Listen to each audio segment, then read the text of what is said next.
Hello everybody and welcome to another video about Dwarf Fortress. This is something different. This is actually a live interview with Tarn himself, creator of Dwarf Fortress. This was quite a long time in the making. It took about a month to organize and we got him onto my live stream for a solid hour and 15 minutes. We started off with some serious technical hurdles, but we were able to surmount most of them. There is a little bit of audio artifacting, a little bit of glitchiness, but just keep in mind that this was recorded live over Discord, so we did the best we could. There's even some surprise appearances by Scamps, Tarn's cat, in the middle of it. So hope you enjoy the interview, and I will see you at the end of the video. So now that we've worked our way through the technical difficulties, which seems to be kind of obligatory for anything that's done live, I can now properly introduce Tarn Adams. How are you doing? I'm all right. Everything is going about as good as it could be. How's things been on the day-to-day for you recently?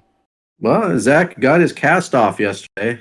That's our that's how things have been going. He broke his ankle falling down my stairs. We were finally gearing up to do the cran rewards. We finished the rewards, but we still need to draw them, right? And so he's taking art supplies over to his house, and I live on the third floor, and he didn't fall all the way down 3 stories, but he fell down right at the end, and has had a cast on for like 45 days or something. And yeah, but now he can walk around. He's got a boot type thing on, and yeah. Other than that, we've been isolating and yeah, paying attention to all the news and things. So I've whipped up some questions from a few various sources, primarily Reddit and YouTube comments. So they're kind of all over the place. But kind of the first question that I wanted to ask you is something that I think about quite a bit, and I'll just read it verbatim the way that they word it, which is, it seems like there is a tension between making Dwarf Fortress fun now, as in like bug fixing and tweaking and whatnot, and then also versus completing like your future vision for Dwarf Fortress, so and create a fully complete version of the game. How do you kind of go about achieving both goals at the same time? Well, we don't, right? I mean, it's it's I mean, there are problems with the game, and we did the last bug fixing pass was kind of not quite satisfactory there. And there's new issues with the game. People talk about the necromancers and their caverns and so forth. And as far as I know, there are still issues with the raid crashes and stuff. I mean, we had a push on that one and made some progress, but I don't think it was enough. And at the same time, people still want new stuff. I still want to do new stuff, and we did. Now we have the finally getting some sort of branching going on, so I can do as soon as I don't know how long the stage with the artist is going to last, but I have 2 branches now, so I can do bug fixes. Even if the Steam stuff ends up getting bogged down, which wouldn't be unusual in the game development world, right? But I'll be able to do bug fix releases for that, but I don't see like this super polished kind of Dwarf Fortress happening. Particularly, I mean, I don't think that we'd be able to clear all of the, not just the issues on the bug tracker, but the just general changes that would need to happen to make it feel like a regular video game.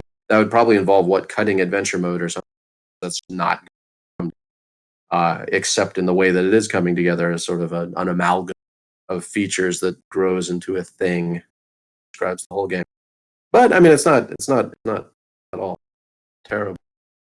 So, like, kind of on the topic on making it into a, as you said in your words, playable video game, with more modern ideas, like, what is the current status on Steam version for UI reworks? Because I have a lot of people asking me that question on the daily, and I can't really answer it ever because we don't know. No, I can't either. It's not.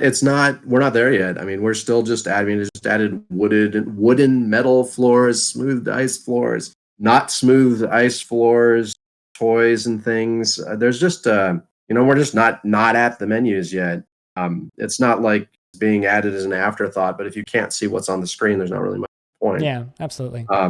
So we're I mean we'll yeah no we'll be there, and we'll talk about it, right when we get there, thinking about, just the, I mean, we of course have a backlog of people, suggestions in terms of like the how menus can be arranged, and the really egregious stuff like the embark screen and using the H keys and stuff like that is just silly.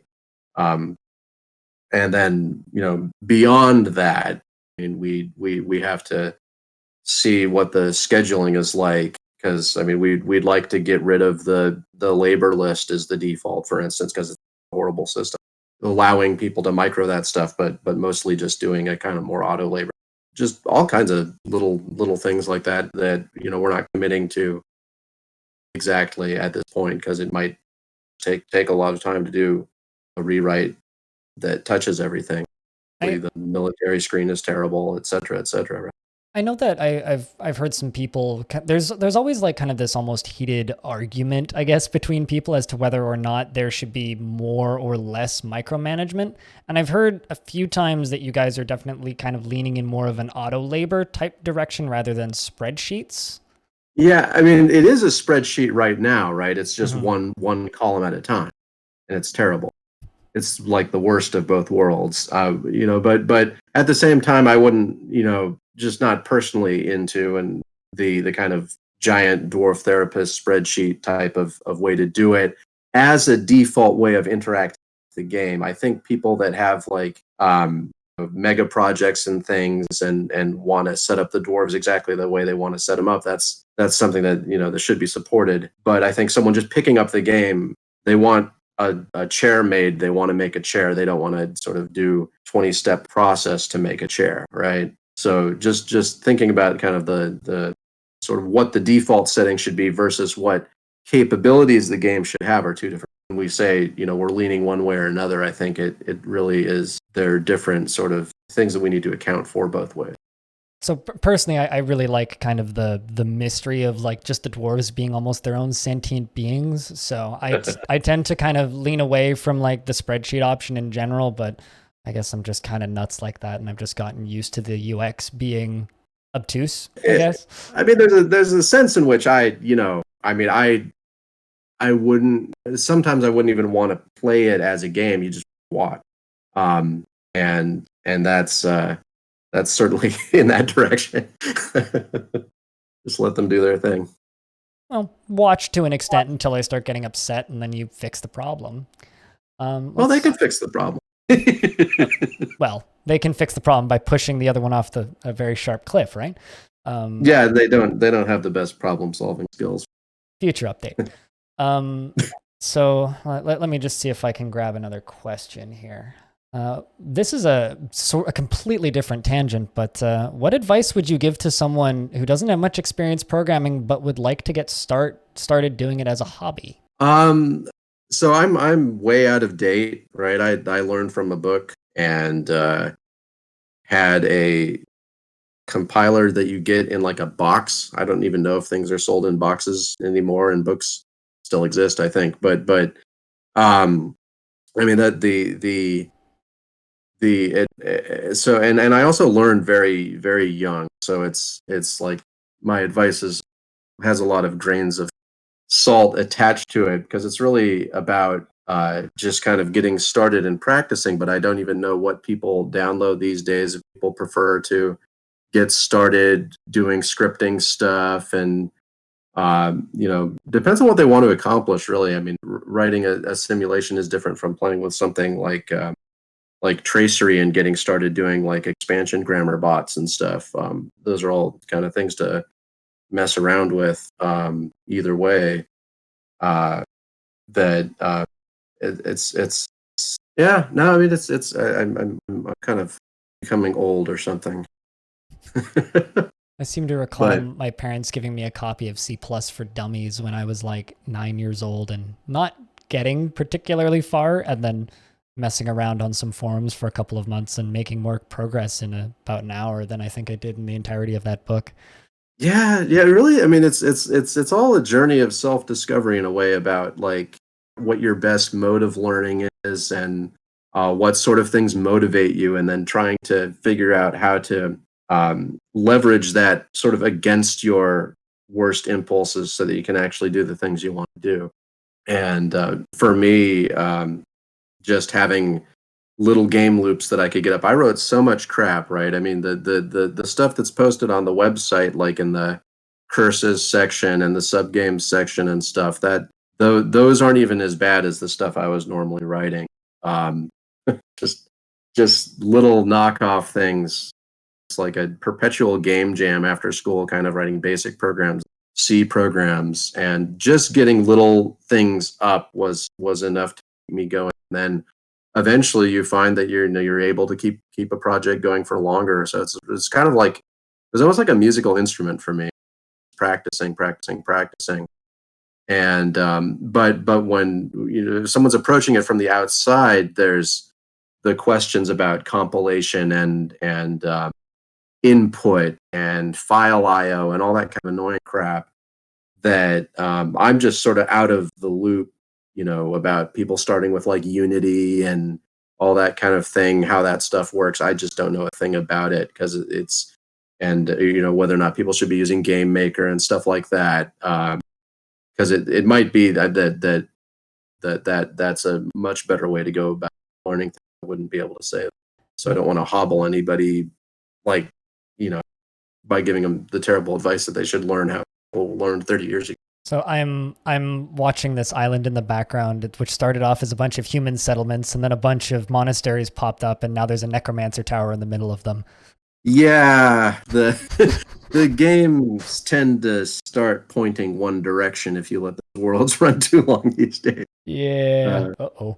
It really is kind of a myth, the fallen world set up now, or whatever that game is called. Clinodev has a question if you've considered threatening the hosting service with goblin invasions.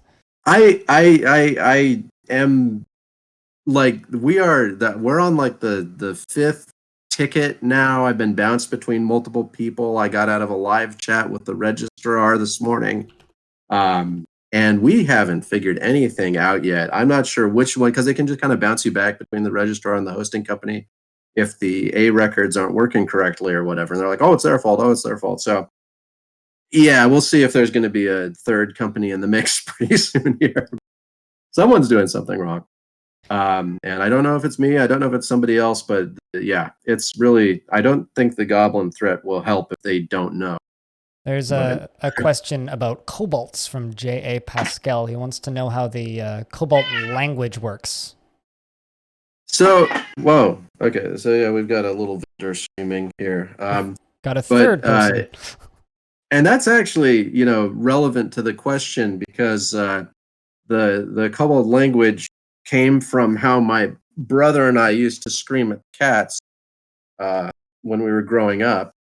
And so there was always, it's basically like, at the cats for whatever reason, right? And siblings often develop these weird ways to talk to each other.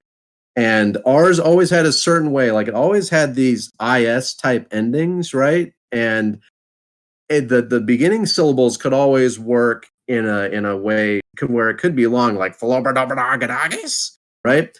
And so you can do whatever you want, flipping your tongue there or whatever, but then you always have to end with like the IS type thing, and only certain sounds were allowed there.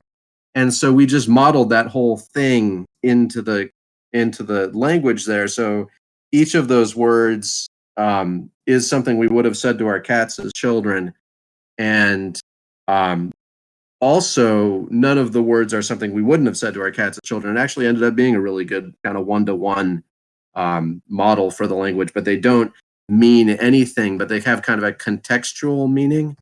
So it'd be like whatever the cat was doing at the time, and they kind of get attached a temporary meaning context at the time. And that's sort of, we haven't really fleshed that out entirely, but that's how we imagine their society working and what they're doing at the time and the context of like an item they've stolen, and then they talk about it and give it a name that kind of works briefly and so forth.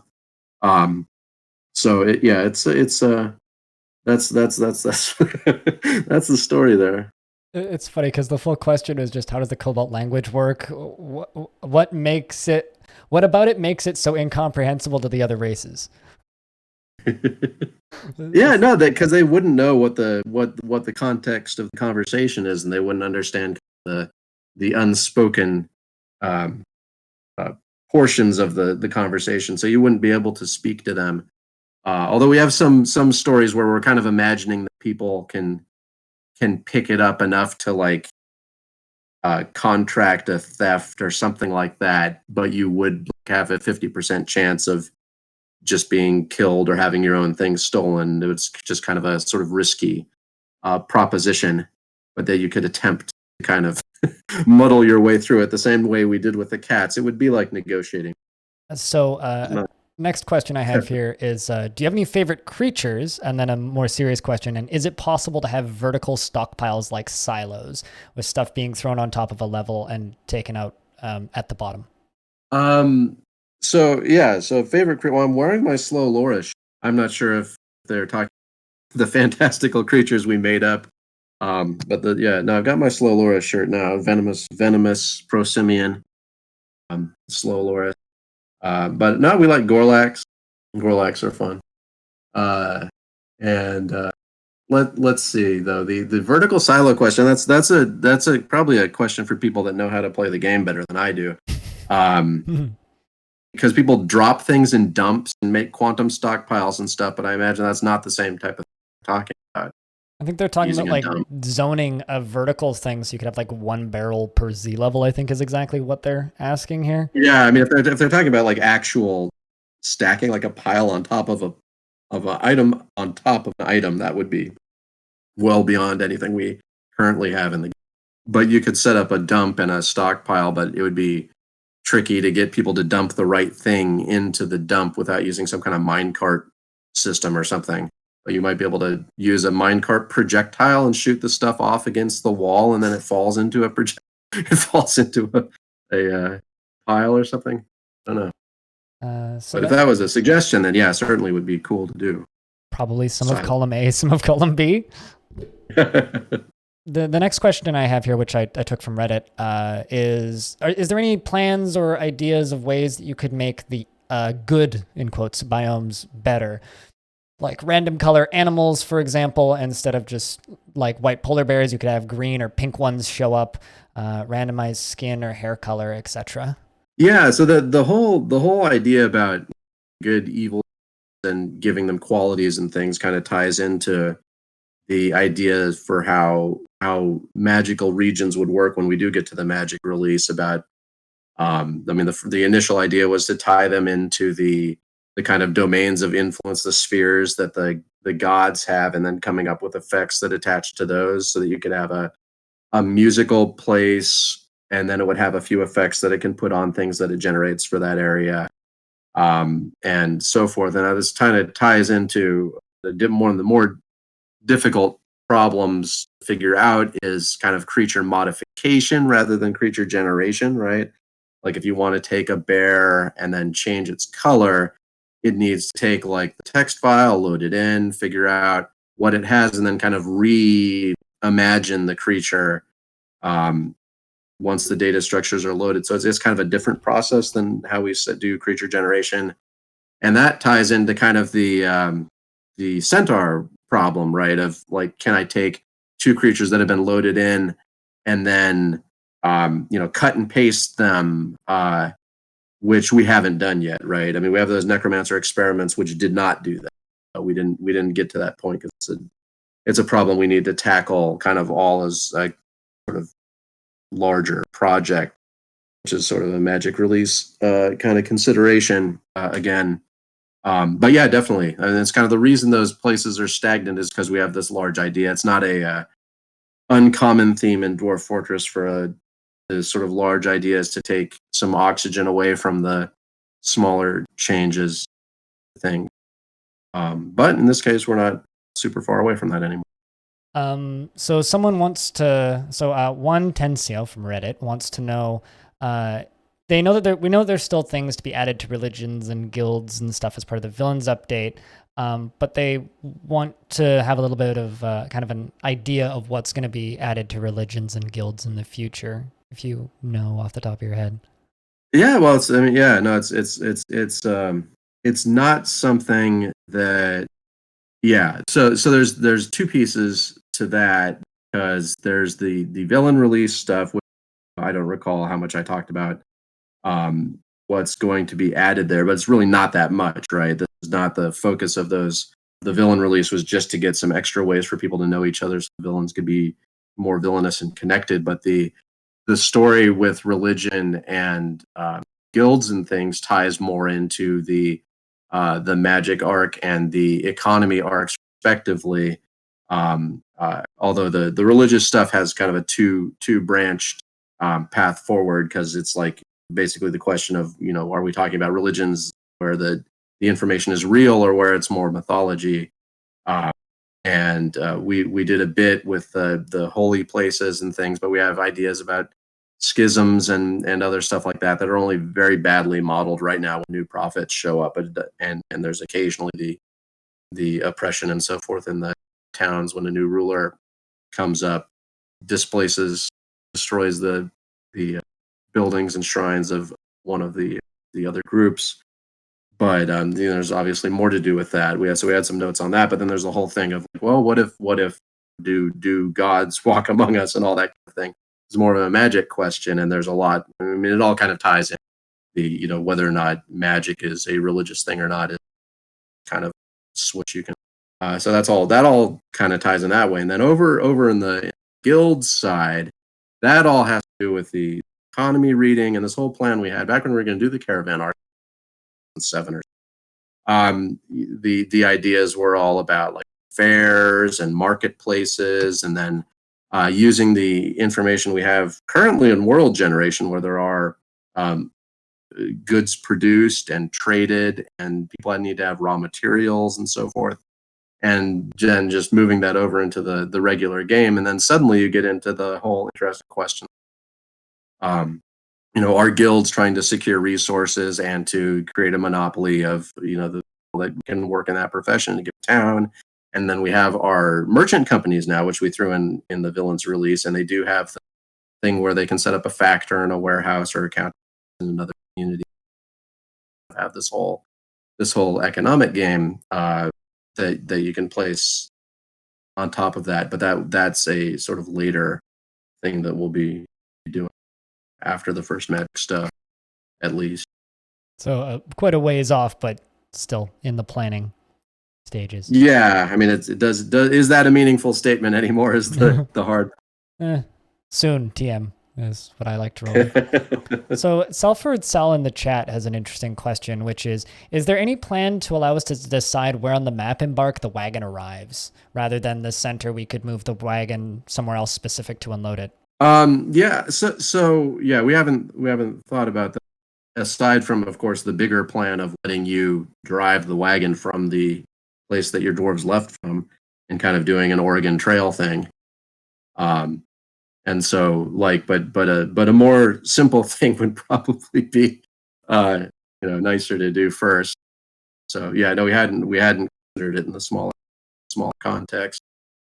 And there's certainly no problem with like scrolling the thing around if you want to do something and set up too impossible to set up. Moving the wagon, and it's just an interface question mostly because we have the trade whatchamacallit, wagons that come from the humans, and switching between those two things is possible. Yeah, of course it would be more fun to do the Oregon Trail idea as the stand. I mean, the Oregon Trail idea would be interesting, but I can't wait for all 7 of my dwarves to die of starvation or some weird disease or infection before I even get to my embark. Because that would absolutely happen. Yeah, they should be hardy though. Don't they have like one extra disease resistant point or something? I don't remember in the files. It wasn't much, if there is anything. So UKF wants to know if there's a system of several degrees of communities where there is an extent of shared knowledge that is obviously the persistent impact on the live world. Is there any plan to introduce some sort of shared technological / research and development knowledge? Yeah, so we have it, right? The libraries in your fortress, you can learn new things and produce books, and those books can be shared, and scholars can learn things. And the books are adopted into libraries and so forth. And of course, the main issue is that of the hundreds of whatever things that are in the knowledge forest or whatever, uh, almost like hardly any of them, if any, impact the gameplay at all. Right? It was just kind of this sort of side thing to have libraries and so forth, and of course, actually making it. And of course, there'd be a lot of like ramifications of that. Like if you don't know how to use floodgates, then suddenly the fortress becomes a place without floodgates, right? And do you want to force the player to you know learn about those and stuff? It's kind of different from a regular strategy game where you're kind of assuming if you're successful in the strategy game that you're going to jump way up a tech tree. But for us, that's not quite the same question. But it's sort of a world gen question more about like is this a Bronze Age start or is this a late medieval start, right? That kind of thing. And we're in some sense all for it, but it's also a huge project, of course, tying in every job profession to every knowledge forest branch, and that's kind of the way it was headed, though. That's the idea. That one is even more vague than the guilds, though, right? In terms of when that's going to happen. We have a question of what is your favorite tile set that you've seen pop up, if you have one? Oh, I wouldn't say it if I did. That's a bit. Yeah, I don't want to single anyone out, but you know, I don't actually, I see tile sets and screenshots and things, but mostly I don't have names to faces, and I'm not an artist myself, so I don't attain or understand or things like, oh, that's definitely this set. Oh, that's definitely this. That's not super for me to do. And so I don't actually have a lot of about that. I mean, other than the fact that they look awesome. People have done amazing. Tapioca has a question in chat where lesser lords would often sponsor a single unit. Is it possible for plans on doubling down on the abstraction of army combat in squad level of Dwarf Fortress? So I'm yeah. I mean, I depend.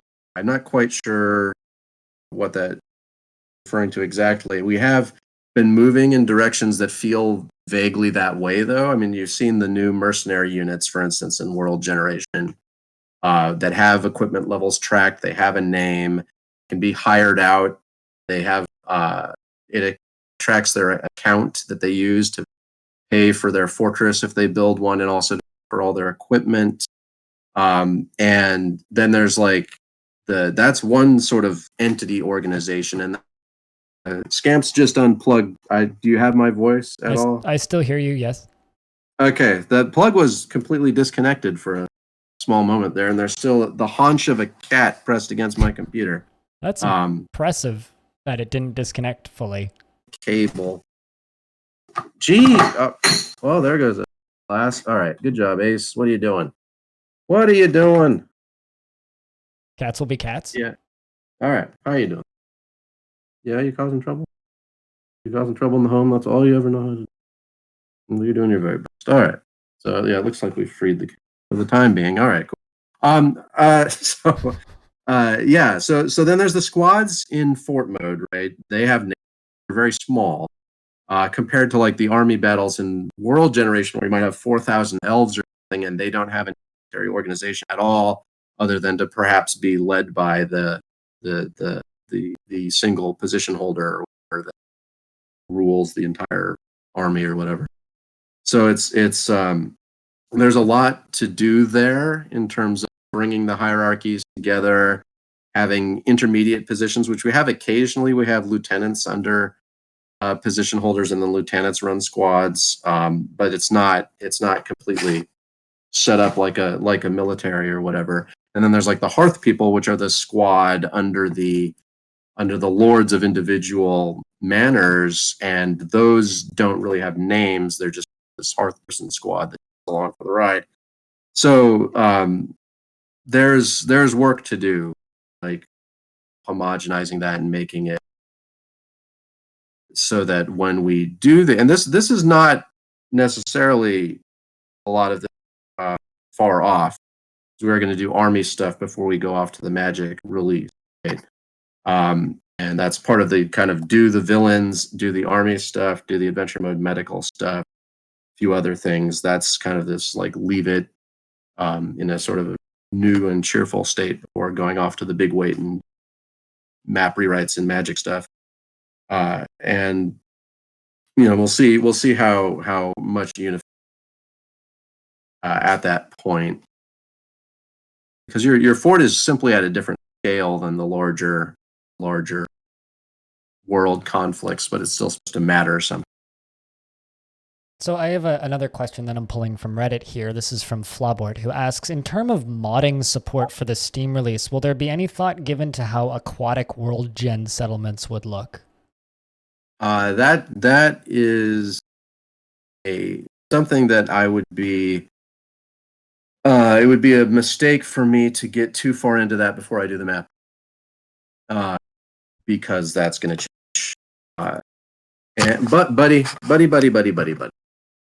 just walked straight at the internet cable and just did a flip, like a whole 180-degree body flumped right on. The cat because he knows how to get attention. The cat knows that if you touch the internet, the attention happens. Yes. He's just licking his haunches, leaning up against the internet cable where my left hand is. So I've completely lost the question. The question was asking about like aquatic settlements. Yeah, that's aquatic embarks. I don't know. I mean, I imagine there's like 400,000 problems if you try and mod that in right now. So it seems, it seems like something that I'll have to treat once I understand the maps better. I mean, it's doesn't, like, if I recollect, like having the deep ocean water already screws the game up if you like hack it so that you can embark in the middle of the ocean. It's just not you're not kind of meant to be out there right now. So this is far off in the future, but Kvotch is asking if the magic release will be one thing or if it's more likely to be a set of big releases. So the kind of desired thing to do is to break things up into as small pieces as possible, because big releases are trouble usually, and you've seen how successful we've been at keeping our release times down and our releases small. And here I think the real obstacle is just the map rewrite.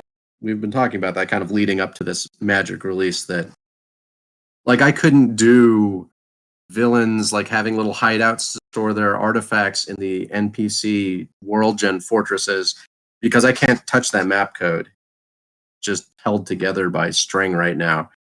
And I need to get at that. So the map rewrite is going to take a while. It's not a small thing, and that's the main obstacle to the size kind of the magic release. And that's really it, though. I think the rest of it can be done out in small. Yeah, that seems to make sense to me, that it would be kind of spaced out a little bit. So we talked earlier about the Steam release a little bit, like about where you guys are at, and we do have a question about if you know anything about what modding is going to look like for the Steam release, because if I remember correctly, Steam Workshop support is something that you guys are working towards. Do you have any ideas what that's going to look like? I don't know anything about that yet. Okay. It's something that we'd like to integrate. Don't know what the technical hurdles are, but we're just gonna bang our heads against it and see if we can get it to work. I'm just currently really hopeful about being able to share worlds easily between people. So I mean, there's a lot of issues just with the save file size, and Yeah. that's not going to get any smaller, and that also makes like cloud saves are difficult. There's a lot of issues with that, but if you can upload, and I've seen people, I mean, people upload like civilization maps, and you can, I don't know what the mod size limitations are and all that kind of thing, but if you can upload a save, then you can download a save, and the mods, we're gonna have to change how that's structured though. Like everything comes along for the ride now. Graphics, that's all gonna have to change. So we're gonna have to do something with syncing and that kind of thing. But there are examples for me to look at in the games that I've played. Certainly, I mean, I put in a bunch of Factorio mods and so forth, download system, and so forth. We'll see what we can do. Awesome. So let's see if I can grab something from the chat. We got people asking about UI, which we already talked about. Because my Reddit questions that are interesting and not pretty well covered are kind of running thin here. So I think I'm just going to toss it out to the chat. If you have questions, just at me with them at this point. So the sinking ship, that's a quality pun. I like that. Yeah, certainly any questions you have, sure. Well, someone on Reddit asks if you've ever like contemplated just like throwing in the towel and calling it done and doing something else, because that fascinates me. I mean, you know, we've had a zillion side projects that haven't been released ever since Dwarf Fortress came out, right? We haven't really been doing public side projects that have made it out since Dwarf Fortress was released, aside from the few that were used to port stuff like Kobold Quest, and which is just like a silly little game that was made to facilitate porting. So but it's not like I haven't been trying other things or just kind of shaking out cobwebs or whatever, because you can't just do one thing all the time. And but none of those are like calling to me to like put down Dwarf Fortress. Or in fact, it usually works the other way. Like you work on a side project and you're like, oh, this is really just a Dwarf Fortress submodule, and I might as well move some code over. And that's happened before into Dwarf Fortress. And then you're kind of left with like sort of futuristic sci-fi stuff, and then I mean, even that stuff when we were working on our like space exploration games or whatever, we're like, well, this could just be a Dwarf Fortress planar thing. It's like it's hard to escape from the gravity well.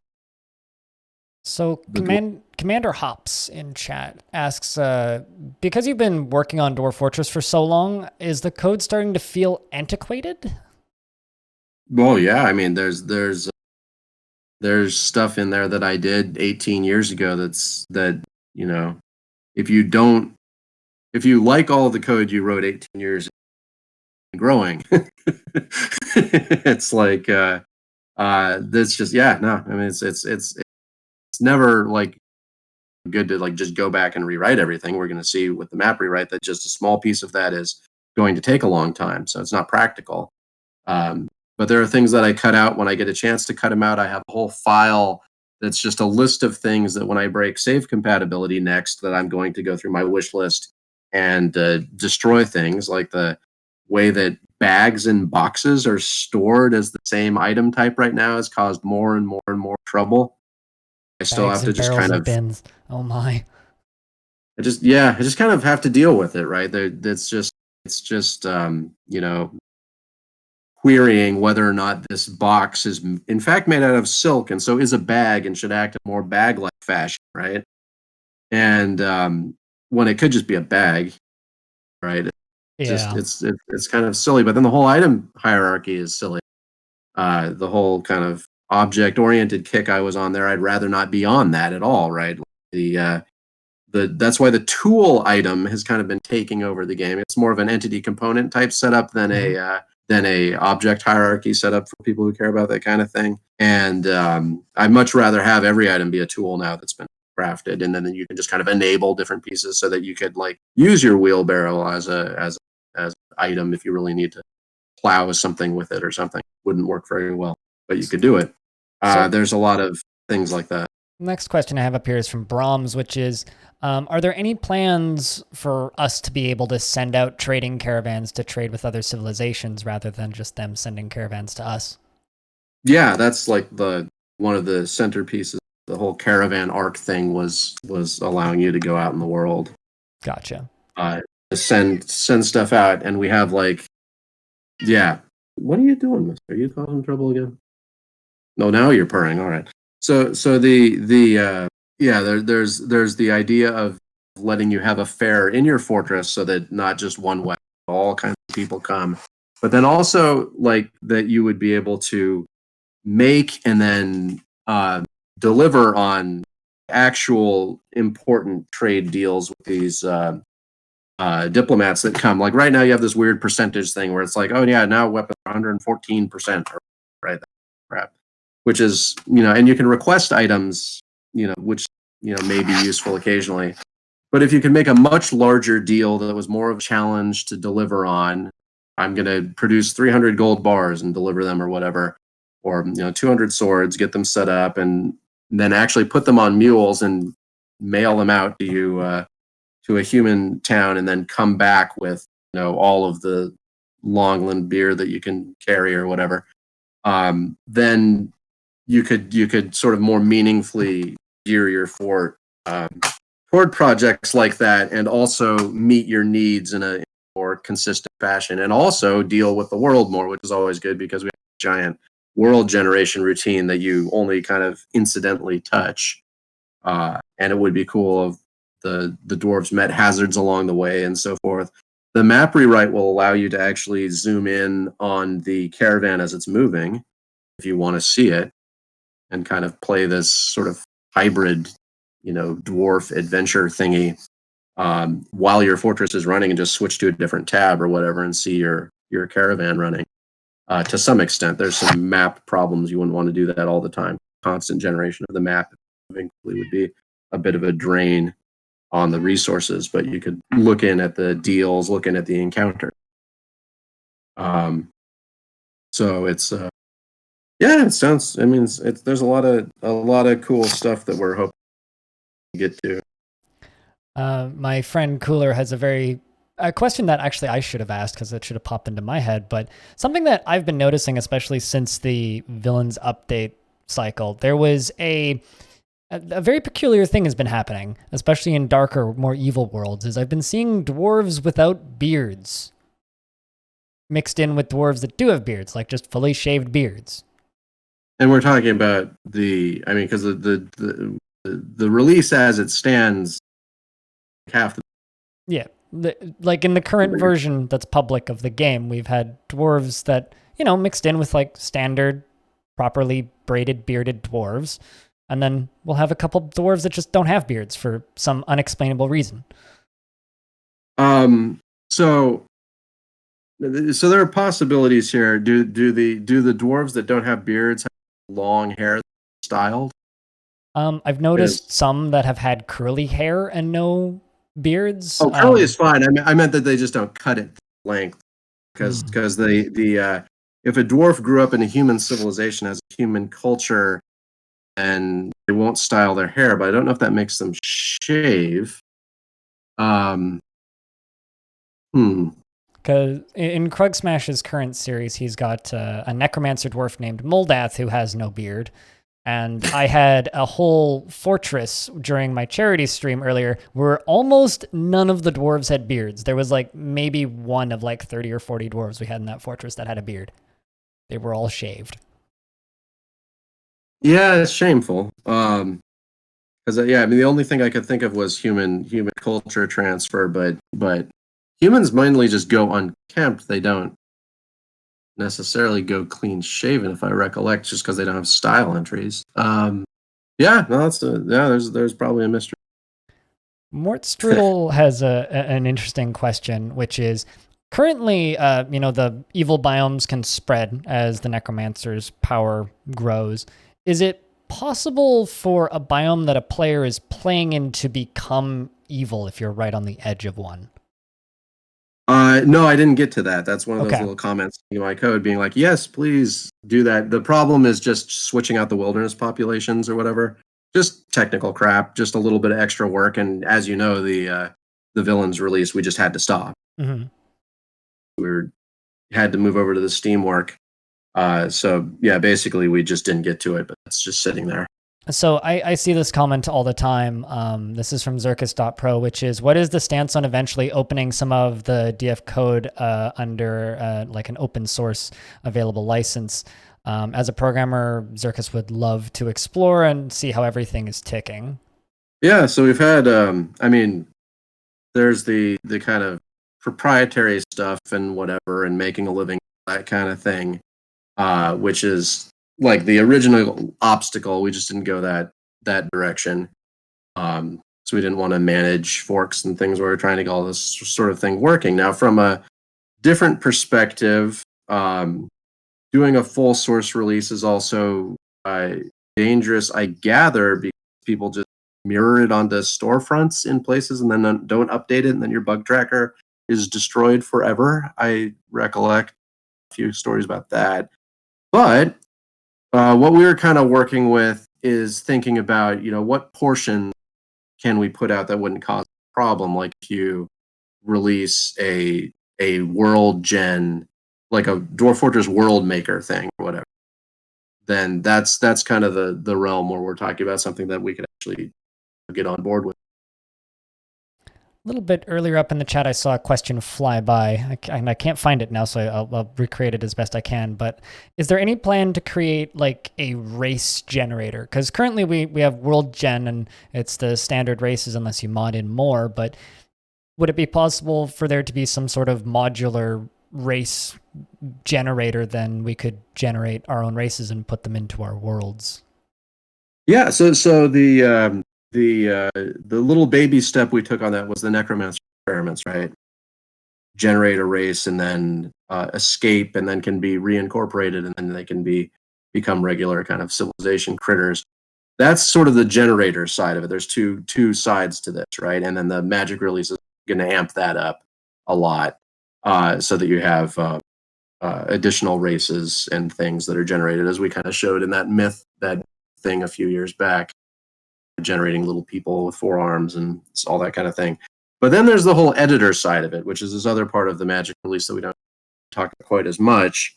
But the idea that you should be able to add site maps and draw world maps and kind of put those together, and then be able to share them around and stuff. And so adding in kind of a custom critter maker and things just kind of fits in that sort of realm.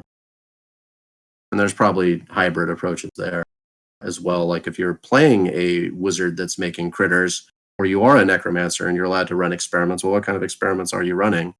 And you could make critters that way within the game. This one comment that I saw shoot by earlier as well, which Sal has just reposted in chat, is, what's your favorite quirk that players have found that was unintended, but just works somehow? There's so many, probably. Yeah, I mean, I'm just like, and my head is stuck on quantum stockpiles and stuff, and I'm like, well, that's not ideal though, is it? I mean, and the whole, and then there's other stuff that's like, working as intended, like vampire operated computers and stuff. That's not exactly a use case I was thinking of at the time, right? But yeah, that doesn't have a feel of a quirk to me, right? So it's like, it's not, I'm not coming up with a great answer. I'm gotta think of something smaller, but yeah. I mean, Yeah, quantum stockpiling in minecarts is not even like totally Dwarf Fortress unique too. Like I think it was the Oxygen Not Included community for the game by Clay figured out how to do an equivalent of quantum stockpiling using pipes, which I thought was fascinating. Yeah, that's cool. I actually have a question. Instead of just pulling ones out of chat, but so I am a big fan of Legends, In fact, I would say it's maybe one of my favorite parts of Dwarf Fortress, which is one of the reasons why I'm just generating worlds in the background so I can go read about them. And I've done several streams that are like 8+ hours long of me literally just reading stories and legends, including a wrestling demon that went around to every single dwarven fortress and just wrestled with people for years and years and years on end, a couple hundred years, which was glorious until finally getting beaten by an immortal dwarf, which was the first person he ever won a wrestling match against. And several hundred years later, this immortal undead dwarf was able to finally beat him in a wrestling match, which was great. But I'm kind of curious about if you have any idea what Legends is going to look like in the Steam release, especially, with things like mouse support. Is there going to be any improvements made to Legends, or is it just going to kind of be as is? No, I know we wrote some things down. Like, I don't know how long Civilization, not the game, but like all of us, has been in the era of the hyperlink, for instance. Like, it's been a while, right? I mean, but Dwarf Fortress is not in the era of the hyperlink. So like that was something we wrote down. Our myth generator thing, we were leaning toward getting that stuff in. So it's not 100% clear whether we're going to tackle that before the Steam release or with the myth release. It kind of just depends on timing again, because we have a bag of 1,000 things we want to do, and we're not going to get to do all of them. So yeah, I mean, focus obviously is going to be on getting fort mode and initial world gen to be less painful. But yeah, no, we're looking at getting. There's things that like I mean, it'd be cool just to have kind of queries and things, being able to find interesting people and so forth. Because I spend a lot of time on those devlogs, just like when I tell the big stories that I find in World Gen or whatever. I mean, I get out a piece of paper and a tablet and start writing down details, right, and cross-reference them and go through. And occasionally we'll use the software to figure something out. And well, it would be nice if that process, I can think of what I'm doing and like put it in as tools in the video game. So it's like there's really a lot that could be done. But yeah, just more crucially, just initial stuff would just be better navigation.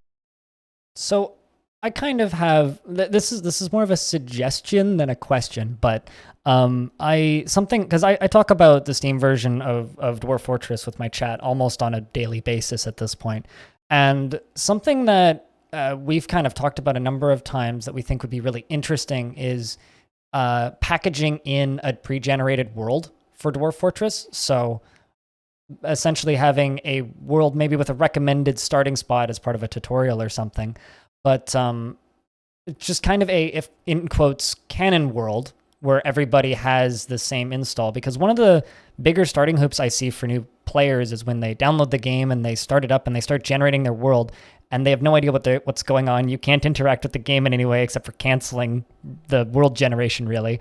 And it seems to be kind of a tripping point for a lot of people. We're definitely going to redo that part. Like the worst part about it is that when you're done, it dumps you back to the title screen, and if you don't see the start new game option, you just think it crashed or something. Yeah. It's bad.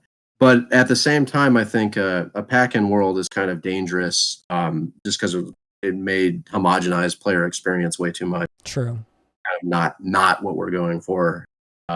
I don't want to have tons of people download the game and they're all playing. It's like, I mean, but Civilization does fine. Just like, here's your world, we're making it, and play it. And I think just the messaging and the flow of the player kind of experience going through there and getting put into a fort, getting the option to just go into a fort after they make their first roll, and maybe leaning them away from. Stay away from the capital I's. Yeah, it's just like, just run get someone into a small world with 100 years and call that the default generation and then send them to a fort and make it slightly trickier to get to the other stuff. Not trickier, because everything will be easier. Yeah, I mean, I just have. I mean, it's still an open. I understand it, and I don't 100% disagree with it, but we're leaning away from it because of the homogeneity issue.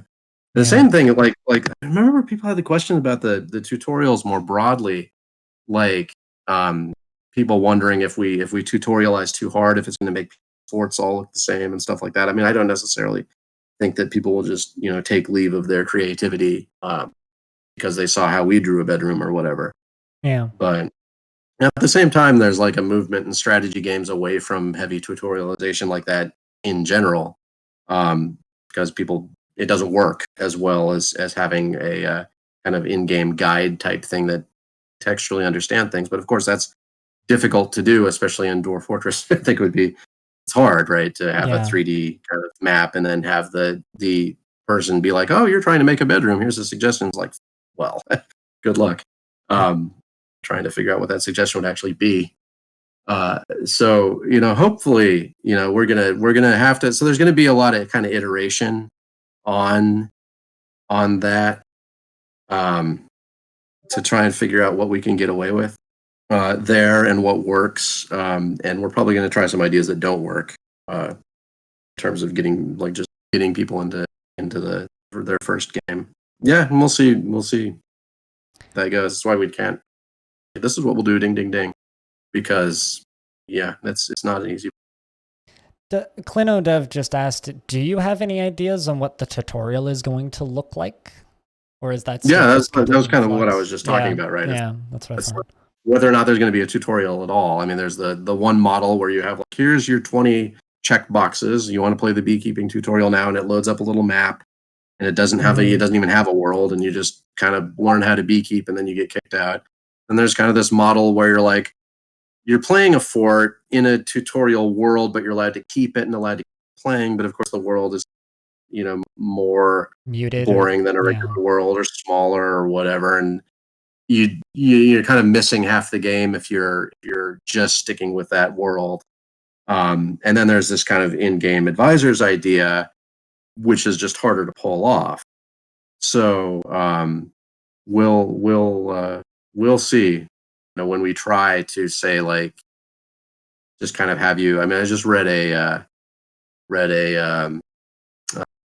kind of whatchamacallit post-mortem from the Stellaris people on their experiences with tutorials and in-game advisors, that they had been leaning more and more toward in-game advisors to get people started. But it's a different situation with the dwarves sitting on the cliffside, and you've got 50 things you could do. So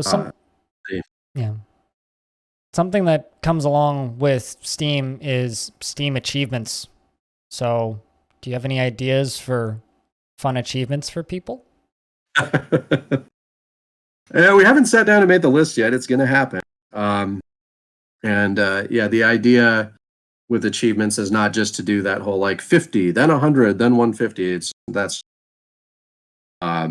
But I'm of two minds of that. It's like, do you want to use the Steam achievements to guide people toward features that they might not see? Like if you have a Steam achievement about pottery, a Steam achievement about beekeeping, or a Steam achievement about having an adventurer move into your fortress, right? Those are things that guide people to places of the game they might not have normally looked. And then then there's the ones that are even quirkier and stranger, right? And I don't know if that's just too strange. I mean, you can have hidden achievements as well. So a lot of the quirky ones could be hidden, like get a fluffy wambler in a cage. Like, Yeah. Milking, purring maggots and eating dwarven cheese, doing weirder things with them. Own a barrel of blood, or have a barrel of. Well, that'll just happen on day one when the merchant just comes with one or whatever. Yeah. It's just like bug reports over and over and over. Good job, everybody. Have a gremlin pull a lever. have a pet domesticated gremlin pull a lever. Epic Gamer MLG asks if we've considered adding more words to the naming pool when naming locations, or adding more adjectives to generating creatures like forgotten beasts or necromancer experiments. And what kind of problems would this cause? Yeah, this is kind of that thing where you run into the problem of like the big versus small ad, right? Like the language, I don't remember. Are there like 1,400 words? I don't remember how many we were at in the little dictionary, and they have their translations, and every phrase in Dwarf Fortress is currently like first name and then front compound, last compound, the adjective, compound hyphen noun of the noun, right? Always, and then you just omit those things to make different phrases, but they all have the same structure. And then what I just started doing with really teeny baby steps with the prophecies, which are nothing, there's nothing there, but it's a kind of syntactic structure that that could handle different phrases, right? And so that's what we'd ideally like to switch over to, which is different from adding to the dictionary. And so those things are usual. Yeah, so we'll see how that kind of plays out. I mean, Clinodev says that we need a word for dwarf, but yeah, there's one of the problems with the language thing was that we got in like making it sort of like half agnostic to the creatures and things. We didn't, because we could just add every creature, but then that kind of gets you into a different mod trouble situation. And I just like, I don't want to think about that, and didn't do it. I mean, that's totally fair.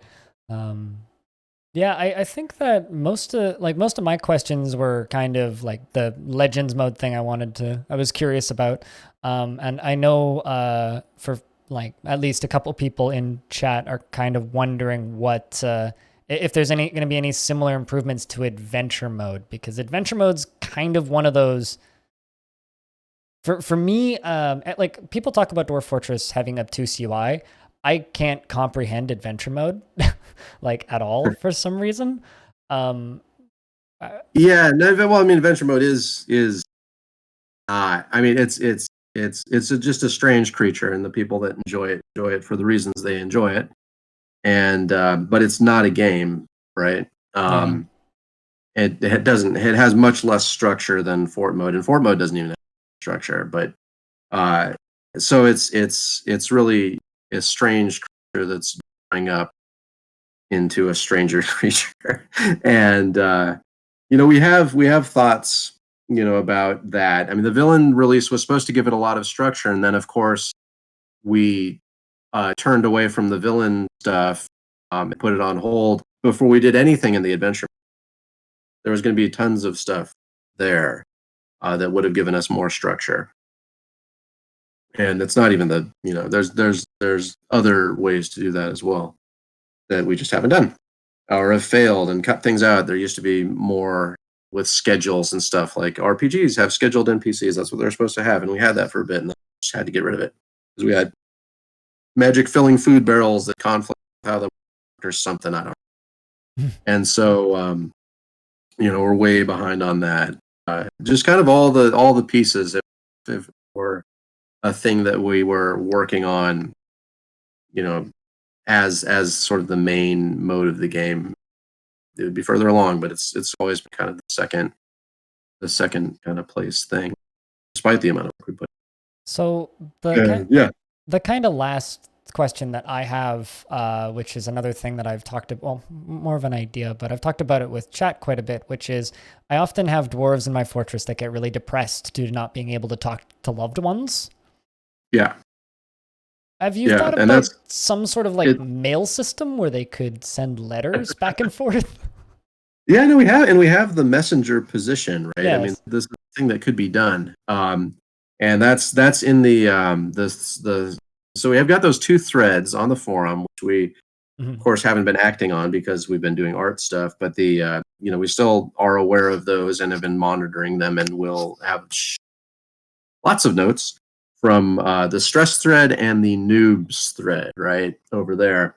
And unmet needs, they're not like a it's complicated because the distraction process and the messaging that it gives you and the flashing lights and stuff kind of overblow how much stress is actually coming from those.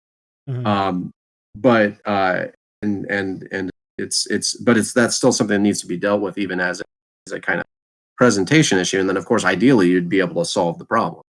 And of course dwarves without families at all, I mean they just have to get over it or whatever.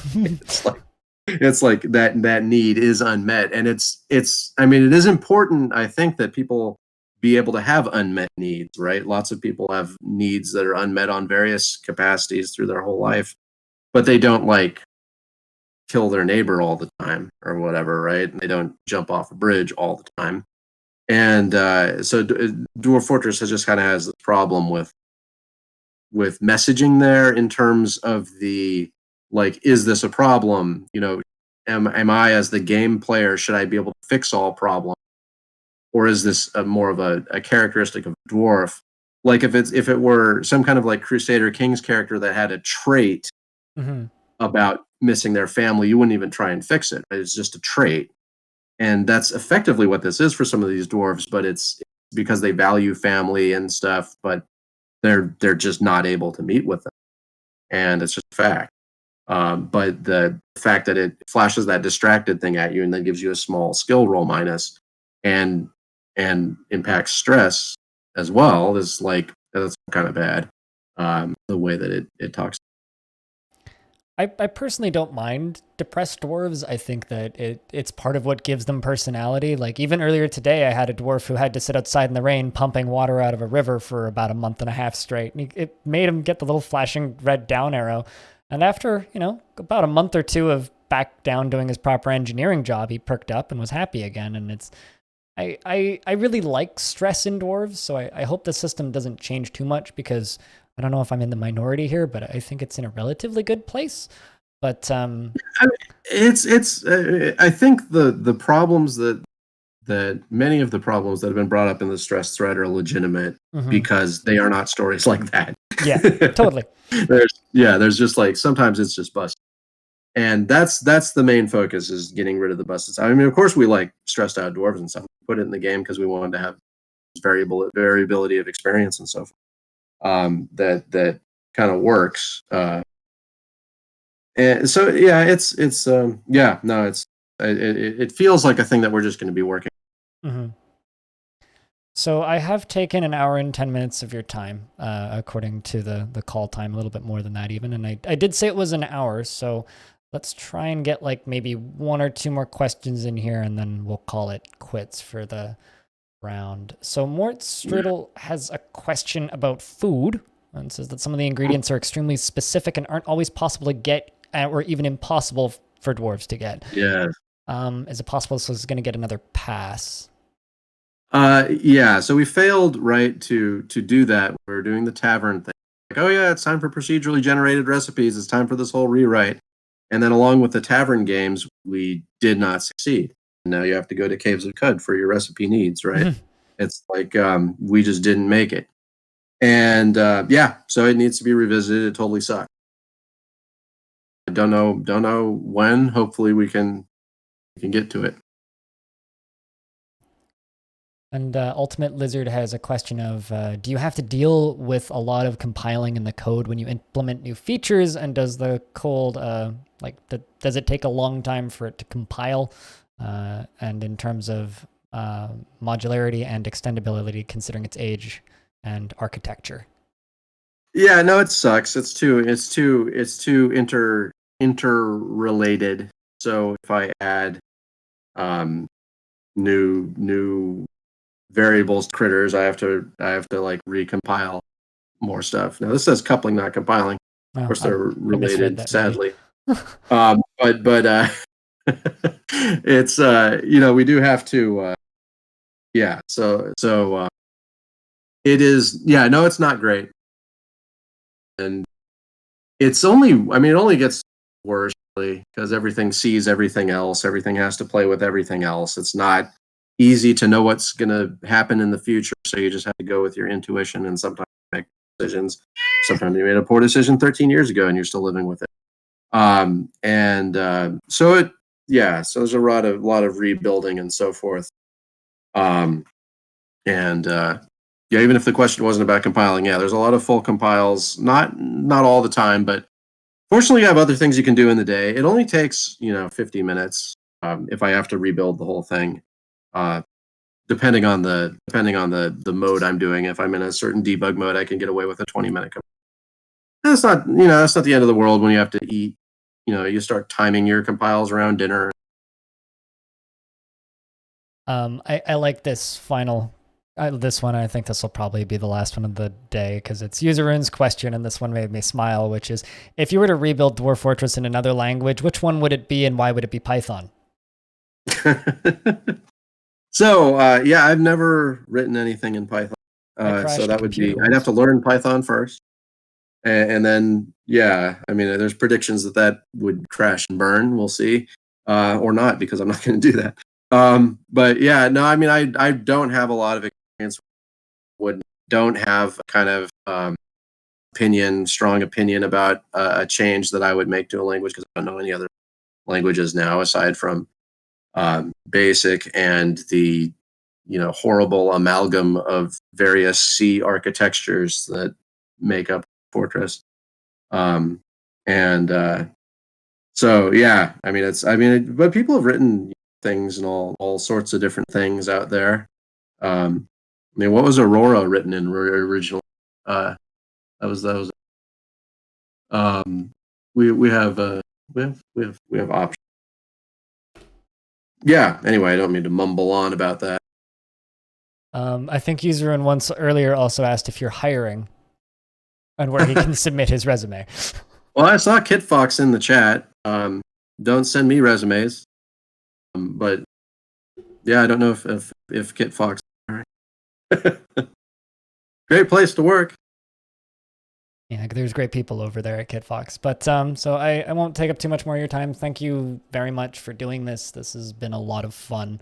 Sorry about that. I'm glad you enjoyed it. I hope people in the chat enjoyed it. I'm sorry about the technical difficulties off at the start, but that's no problem. Technical difficulties are part of the job. And what are you howling about? Are you causing trouble again? The cat trying to unplug the internet again? Oh, he's on the different side now. I had to move. I'm right-handed, and my mouse is usually on the right hand, but not right now, because the entire right side of the computer is taken up by this being. That's not a mouse. That's a cat. And you control my computer, but not the way I want. Nothing but trouble. So I will be cutting this together to anybody who missed the beginning and putting it up on YouTube. Obviously cutting out the technical difficulties at the beginning. So if people want to watch that, of course, there's also the VOD that people can go back and watch. And this has been fun. Once again, thank you very much for joining me. And maybe in the future, after Steam's out, we can do this again at some point. Yeah, no, it'll be fun. It'll be fun. We'll see what we have then. I can answer some of your questions at that point about what's in the Steam release. No, it's been fun following currently, regardless. So I'm gonna mute us both, and then we can finish this up. Okay, cool. Thanks. Cheers. Oh, wow, you're still listening. Thank you so much for making it to the end of that interview. That was very fun to do. I have been told that if I behave myself, maybe we can do this again in the future, post big updates or releases or news. And so hopefully we'll get to do this again in the far-flung future. Please support Bay 12 Games on Patreon. Just chuck $1 a month at them and help feed Scamps, and maybe buy Toady a new internet cable so that it has a little plug on the end. And if you like the stuff that I do and the Dwarf Fortress content I create here, I streams 6 days a week over on Twitch. There's a little bit of RimWorld, a lot of Dwarf Fortress, and traditional roguelikes over there. And every now and again, I get to do some other things as well. And I also have 2 podcasts and a Patreon. If you want to support me on Patreon, you can find the link down in the description. It's patreon.com/BLINDIRL. Thanks to the people who support these videos on the screen, and I'll see you in the next one.